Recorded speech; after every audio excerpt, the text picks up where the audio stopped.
Do you ever get the feeling that you've climbed so high that the only way left to go is down? That's how I've been feeling lately.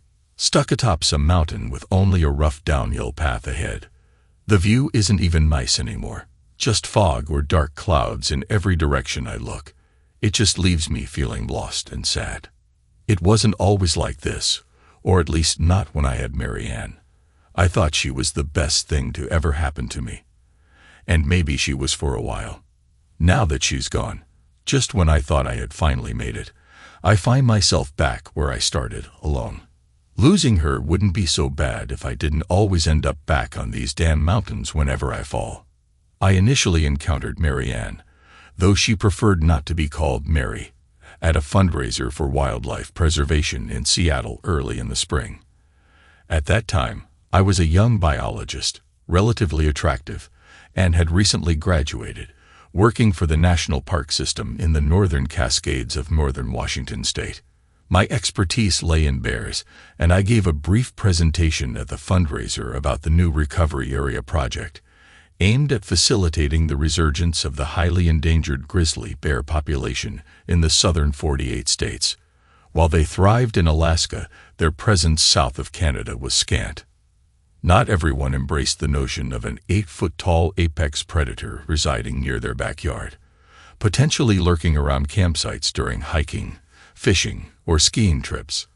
However, this environmentally conscious group of potential donors proved to be a receptive and well-off audience, and my supervisor secured substantial funding.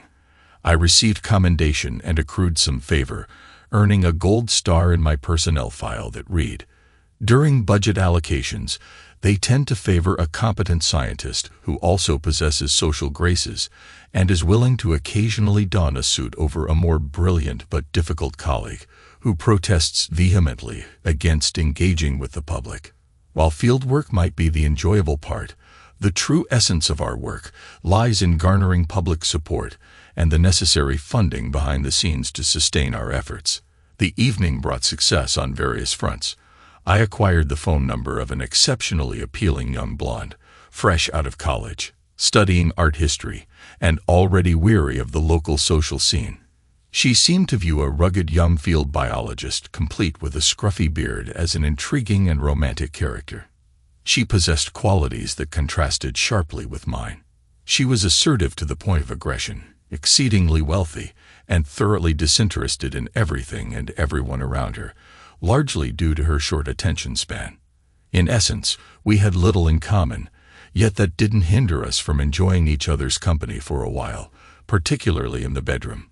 Initially, it was expected to be a brief and harmless romance. We'd have occasional outings, some fun, and then inevitably part ways as she sought someone else to occupy her time more permanently. However, things didn't unfold that way. Despite my limited visits to Seattle, only once a month, to see her, it oddly suited her schedule perfectly. Somehow, against the odds, our relationship flourished. Marianne visited me at the national park several times that summer. She experienced the public side of things, observing campers engaging in boating, fishing, and hiking activities. I also took her on extensive hikes to show her the areas where I worked, giving her a clear picture of my profession. Collecting bear scat for analysis, tracking GPS-tagged bears to monitor their activities, and studying the behavior of both tagged and untagged bears for our database. From the beginning, it was evident that Marianne wasn't accustomed to nature. Her previous experiences had been limited to staying in 3-star hotels without amenities like room service or hairdryers. She struggled with hiking, the harsh mountain weather, and the abundance of insects.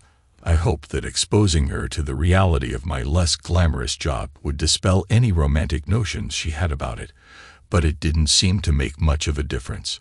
She still viewed me as a more intelligent version of a park ranger and assumed that, like the bears, I'd have plenty of free time to entertain her once the park closed for the winter. I don't think she ever fully grasped that winter was consistently one of my busiest times of the year.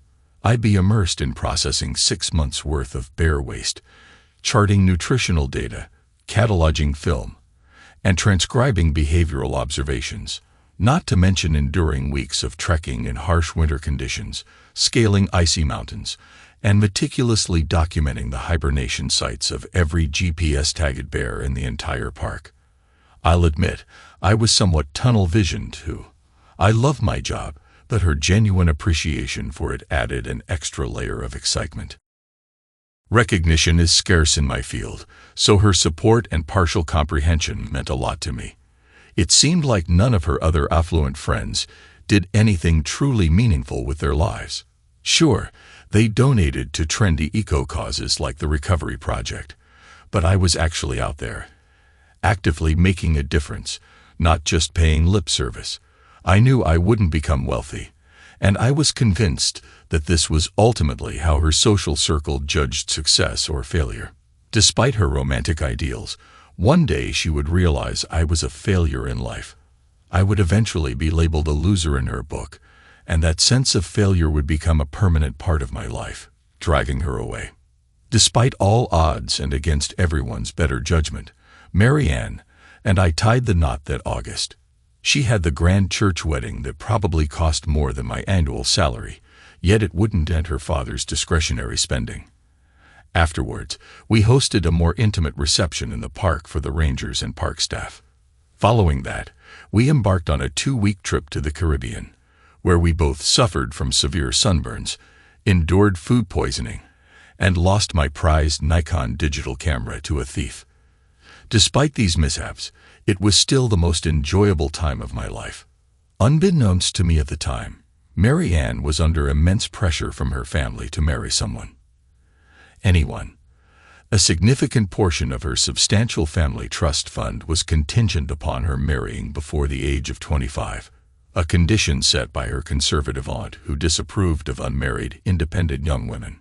It later became apparent that Mary Ann was still reeling from the departure of her former lover, Dennis, who had left for New York to work at his uncle's commodities trading firm.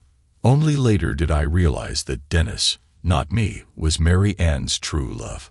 I merely served as a temporary distraction and safeguarded her inheritance until his potential return.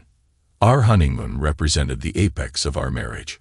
Much like the glaciers on the east side of the park's mountains, where snow fell heavily and the sun rarely appeared, our relationship gradually chilled and moved downhill.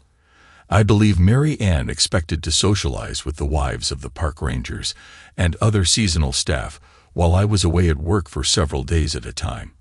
However, she may not have realized that rangers typically marry within their own circles or connect with scientists if they marry at all. Our community tends to consist of unique individuals leading unconventional lives, attracting independent and sometimes introverted employees. The remaining spouses often work full-time at the park or volunteer at visitor centers. People in the wilderness find fulfilling activities to keep themselves occupied. Otherwise, they might succumb to cabin fever. For a period, she attempted some volunteer work, but her commitment was lacking. She didn't attend regularly, only showing up sporadically when she felt particularly bored, which didn't contribute much. I tried taking her with me into the field, but it became bothersome for both of us. She incessantly talked while we were out on the trail, hindering any chance of studying bears, especially since black bears are very wary of people. Camping and roughing it out were not her forte. She struggled with even basic camping tasks like setting up camp or cooking over a fire. In fact, she lacked most domestic skills altogether, even in our own cabin. Then she narrowly escaped a dangerous encounter with Grumpy Gertie, which extinguished any remaining faint appreciation she may have once had for life in the great outdoors. Late autumn poses one of the highest risks for encountering bears, especially older ones. During this time, they frantically search for food before hibernating for the winter. Older bears, often slower and less nourished, become increasingly desperate for a last-minute meal. It's a rare occasion when the typically timid black bear can turn aggressive towards humans, and brown bears, grizzlies, like the perennially ill-tempered old sow Gertie, can become deadly predators. Gertie had recently given birth to her final litter of cubs this year, and one of the earliest lessons for inexperienced campers is understanding that a mother bear, sow, with cubs, is incredibly dangerous. Mary Ann and I were in the midst of crossing a small stream when, from the trees and thick brush, two lively cubs emerged, curious about our presence and eager for a drink. I urgently instructed Mary Ann to step back immediately and find a tree to climb on our side of the stream. But she hesitated. Finding the cubs adorable, she might have attempted to approach them if I hadn't firmly stopped her. Any notion she had about grizzly bears being cute vanished when grumpy Gertie emerged from the trees, fixing her menacing gaze upon us as she joined her cubs. I possessed a rifle, and legally I could have shot Gertie. She was a well-known threat with a history of trouble. However, her cubs were still too young to fend for themselves in the wilderness, especially without their mother to prepare a den for the winter. I had a few other options, but none were particularly favorable. Mary Ann's panicked screams only escalated the situation, especially when Gertie began charging toward her faster than most humans. Trying to outrun them isn't effective, especially if you start too late, as Mary Ann did. So I had only one recourse: to intercept Gertie's path and douse her face thoroughly with bear repellent, a potent pepper spray with added deterrence designed to capture a bear's full attention. I never venture from my cabin without it. It did the trick.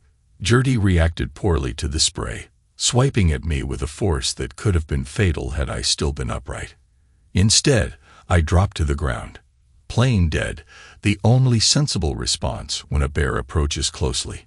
Usually, they lose interest quickly, preferring not to engage unless desperate for food. Gertie, blinded and in pain from the spray, fled in the opposite direction, howling in anger.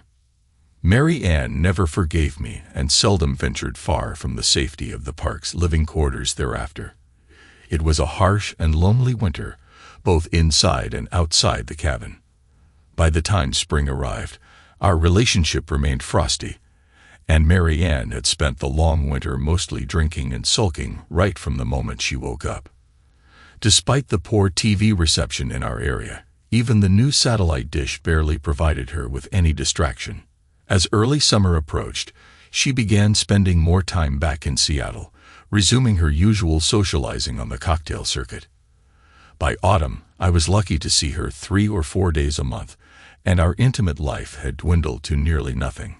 Just before most of the major roads closed for winter, Mary Ann declared that she wouldn't be spending the winter at the park this year, choosing instead to stay firmly rooted in Seattle. This was the moment I should have faced reality and initiated divorce proceedings. It was painfully clear that our relationship had run its course. She was going to leave me, likely for good. I had become the loser in her eyes, a fate I had always feared would come to pass. It seemed that my luck wasn't about to change for the better anytime soon. During that extended winter, I kept myself entertained by tallying how frequently my wife's photograph graced the society section of the Seattle Times. I ceased counting after the 5th occurrence, as in the last 3 snapshots, she was consistently beside the same individual, a certain Dennis Henry. Never trust a man with 2 first names, my father used to say, and he was likely correct. At least my wife wasn't depleting much, if any, of my finances. There isn't much to purchase in the Cascades, and my government salary pales in comparison to her trust fund income. This left me with ample funds to engage a private investigator in Seattle to monitor my wife while she was away. I harbored no desire to claim any portion of her wealth in a divorce settlement. I simply yearned to ascertain if she was being unfaithful so that I could insist upon a divorce and move on with my life. The uncertainty of waiting in the darkness and snow was the most agonizing sensation I had ever experienced, and by the arrival of spring, my morale had plummeted considerably. I was beginning to feel quite the loser myself. I would have been glad to receive my wife's call in early April informing me of her return, had I not already received a comprehensive report from my private investigator outlining her numerous affairs with Dennis, who now seemed to be living with her full-time at her luxury condo in Seattle. Despite her claims of love and longing over the phone, her drunken declaration to Dennis in a high-end bar that she wished for my demise, urgently, and as an accident, raised questions. Although she professed a desire to salvage our relationship, her recent activities, including extensive research on bears at the library and meetings with bear keepers at the Seattle Zoo, hinted otherwise. These actions, not aimed at preventing bear attacks, involved inquiries on how to provoke such incidents instead. The image forming in my mind from these unsettling bits of information wasn't sitting well with me.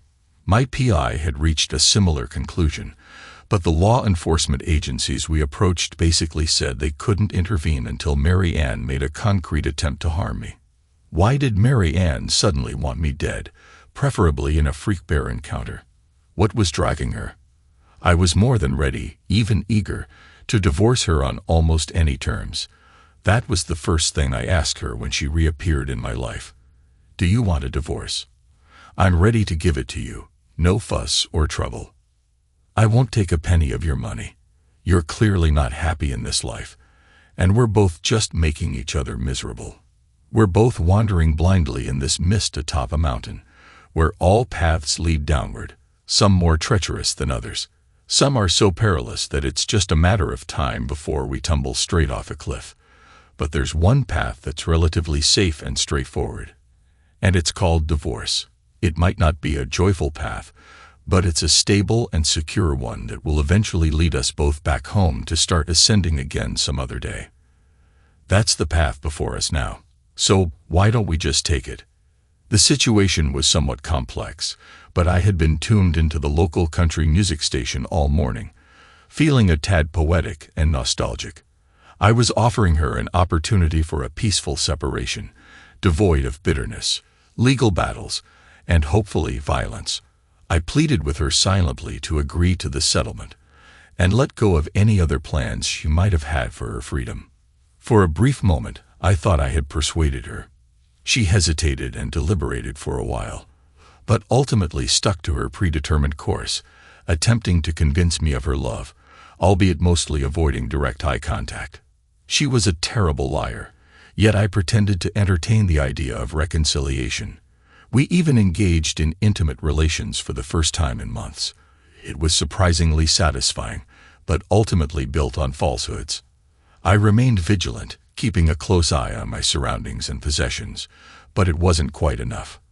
Her exceedingly subtle scheme to end my life came dangerously close to succeeding.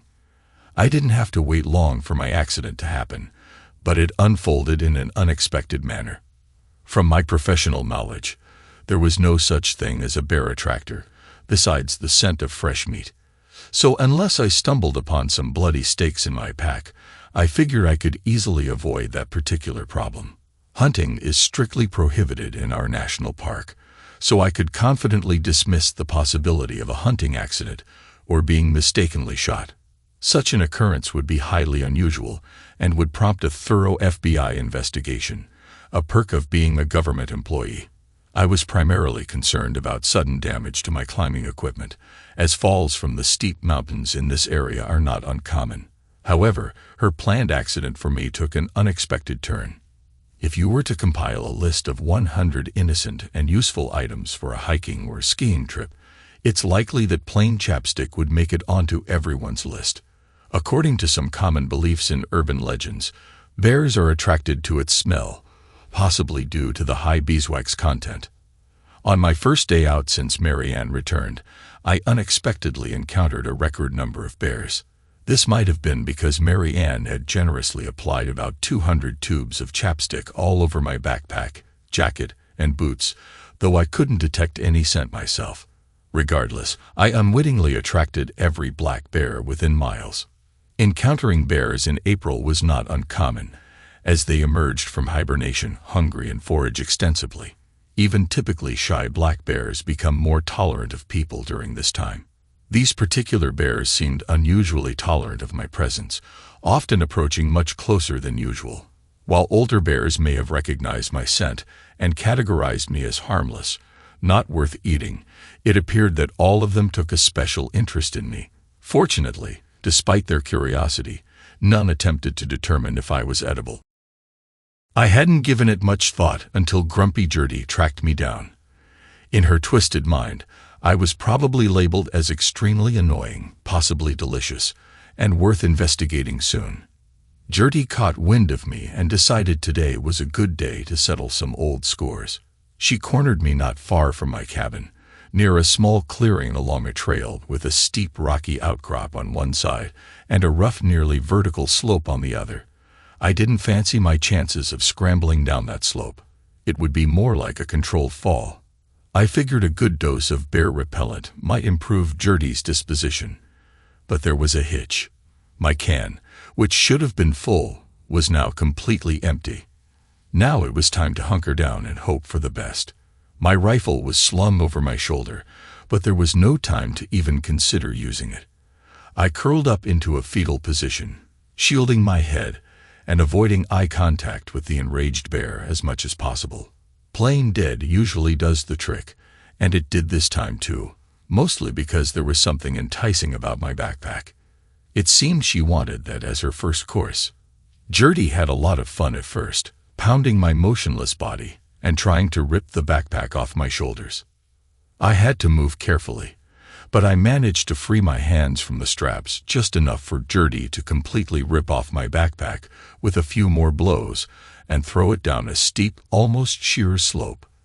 Then she was faced with a choice: either eat me or rush after my backpack, but the backpack seemed much more attractive to her, and she rushed after it. My back was slightly scratched, I had a wound on my left hip, and there were bite marks on the back of my arms and on my neck where she tried to wring my neck. But fortunately, the backpack mostly protected me there. I didn't wait for her to return and quickly left before Gertie showed the slightest desire to follow me.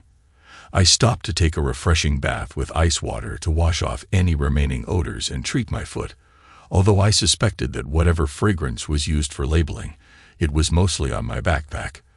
I cleaned my shoes clean of dirt, but noticed that my jacket, getting wet, became surprisingly waterproof, so I reluctantly buried it. Everything else seemed to be in decent condition. I slowly hobbled home and didn't see any more bears. I hadn't fully decided how to handle my unfaithful and murderous wife yet, but I concluded that my first step would be to locate a ranger who could then contact either the park police, the county sheriff, or a federal marshal, or all three. Crimes in national parks can become complicated quickly. They say park rangers are never around when you need them, except for lighting illegal fires or hunting in the wrong places. But there was one here and now, waiting in front of my cabin. I had unfortunate news for him, and it seemed he had even worse news for me. While my affectionate wife was pretending to reconcile with me, her lover Dennis, who had come along on this trip for immoral support, had set up camp at the nearest campground by our cabin to wait for her. He was no novice camper and was doing fine until Mary Ann, his lover, arrived at his camp shortly after I left for my daily hike, carrying a bag with about 200 empty chapstick tubes. She didn't want to discard the evidence here. It would raise suspicion as to why she needed so much lip protection. So she emptied them into a trash bag to take back to Seattle for discreet disposal. She never got the chance. Grumpy Gertie found them first. My memory of the exact sequence of events is a bit fuzzy, but according to the rangers investigating the incident and an FBI team that arrived later in the day, Mary Ann went straight to her lover as soon as I was out of sight of our cabin. They were in Dennis's tent, completely undressed, enthusiastically celebrating what they thought would be their success. Then Gertie stumbled upon their camp, lured by the scent of chapstick tubes. If they had stayed quiet, they might have been okay. But Mary Ann, terrified of bears, especially Gertie, screamed loudly. Gertie, being mean and perhaps more intelligent than the average bear, recognized Mary Ann's scream and decided to seek revenge and a meal. After satisfying her hunger temporarily, she followed the scent trail to my cabin and eventually tracked me down. Fortunately, there was at least one witness who survived to confirm the important details. Dennis managed to survive the brutal attack, although he was badly mauled and left permanently disabled. His ability to play dead likely saved his life until Gertie left. Mary Ann, however, bore the brunt of Gertie's rage and hunger, and did not fare as well. Her remains necessitated a closed casket funeral, a tragic end to her ordeal. I found myself officially widowed, and somewhat unexpectedly, I inherited a significant fortune from my late wife's estate. Despite the court's ruling that her death was accidental, occurring while she was attempting to murder me, her family and their team of lawyers disagreed. While I could have fought their claims through endless appeals, they seemed more interested in the money than I was. So to bring peace to my life, I reached a settlement with them. I still received the majority of the estate, which was more money than I could ever spend in my lifetime. With a focus on my scientific endeavors, it would sustain me for years to come. For tax purposes, I established a scientific research foundation, which provides generous grants to me and a few associates each spring. Dennis eventually faced trial for his part in the horrifying ordeal, squarely placing the blame on his deceased partner, Mary Ann.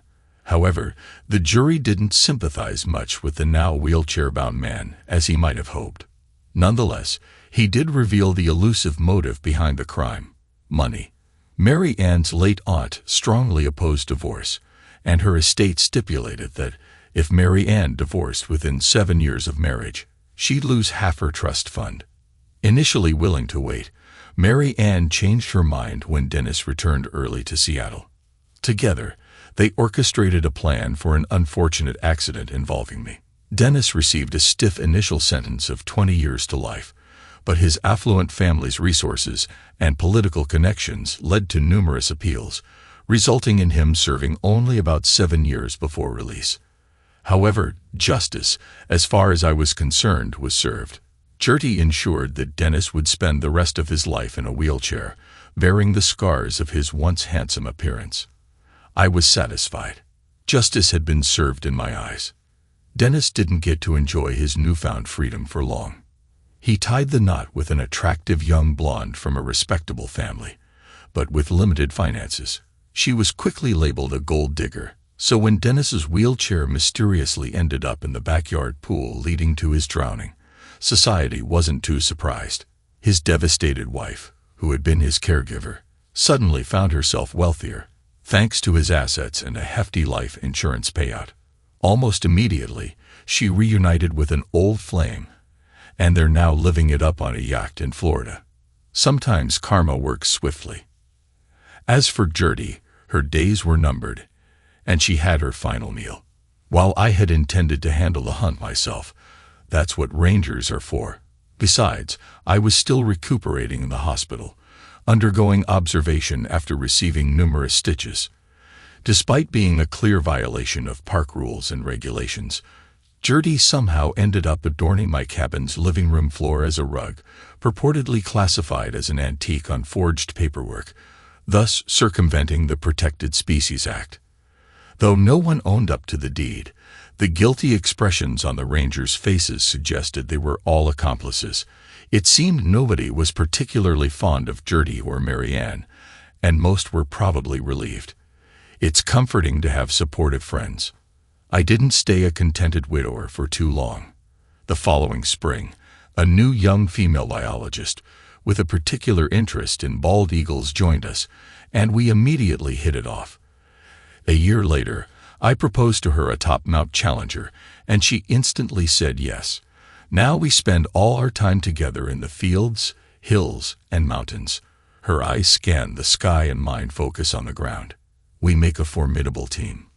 We're both content to live modestly in our wilderness cabin, dedicating ourselves to our biological research. Our faithful dog, Gertie, keeps us warm company on chilly winter nights when we're not passionately in love. We may not have much, but we have each other, and that's all we need. In fact, we have all the essentials for a fulfilling life.